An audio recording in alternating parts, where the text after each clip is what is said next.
யோவான் 8:42 தேவன் உங்கள் பிதாவாயிருந்தால் என்னிடத்தில் அன்பாயிருப்பீர்கள்.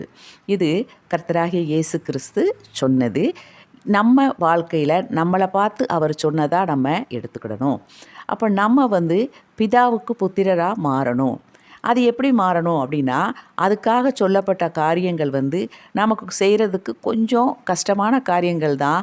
ஆனால் அதை செஞ்சிட்டோன்னா நம்ம தேவனுக்கு பிள்ளைகளாக மாறிவிடுவோம். பாருங்க, மத்தேயு 5:44 நான் உங்களுக்கு சொல்லுகிறேன், உங்கள் சத்துருக்களை சிநேகியுங்கள். நம்ம சத்துருக்களை சிநேகியுங்கள். நம்ம பகைவரத்தில் நம்ம என்ன செய்யணும்? அன்பாக இருந்து அவங்கள நம்ம ஃப்ரெண்ட்ஸாக ஏற்றுக்கிடணும். இது கொஞ்சம் கஷ்டம்தான், ஆனால் கண்டிப்பாக இதை நம்ம முயற்சி பண்ணினா செய்யலாம். உங்களை சபிக்கிறவர்களை ஆசீர்வதியுங்கள். இது அதை விட கஷ்டம்தான். ஆனால் பாருங்கள், நம்மளை சபிக்கிறவங்களுக்கு கூட நம்ம ஆசீர்வதிக்கணும். அந்த அளவுக்கு நம்ம மனசு மாறணும். உங்களை பகைக்கிறவர்களுக்கு நன்மை செய்யுங்கள். நம்ம பகைவருக்கு கூட தீமை செய்யக்கூடாது, நன்மை தான் செய்யணும். உங்களை நிந்திக்கிறவர்களுக்காகவும் உங்களை துன்பப்படுத்துகிறவர்களுக்காகவும் ஜெபம் பண்ணுங்கள்.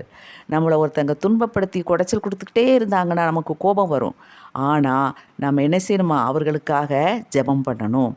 இந்த அத்தனையும் நம்ம செய்துட்டோன்னா அதுக்கு அடுத்த வசனத்தை பாருங்கள். இப்படி செய்வதினால் நீங்கள் பரலோகத்தில் இருக்கிற உங்கள் பிதாவுக்கு புத்திரராய் இருப்பீர்கள். இது அத்தனையுமே நம் கர்த்தராகிய இயேசு கிறிஸ்து தம் வாழ்க்கையில் கடைப்பிடிச்சார். அவர் யாருக்கும் துன்பம் கொடுக்கல. தன்னை பகைச்சவங்க, தன்னை சிலுவையில் அறைந்தவங்களுக்காக கூட அவர் ப்ரேயர் பண்ணார். அப்படி இருந்ததுனால தான் அவர் தேவகுமாரனாக இருக்கார்.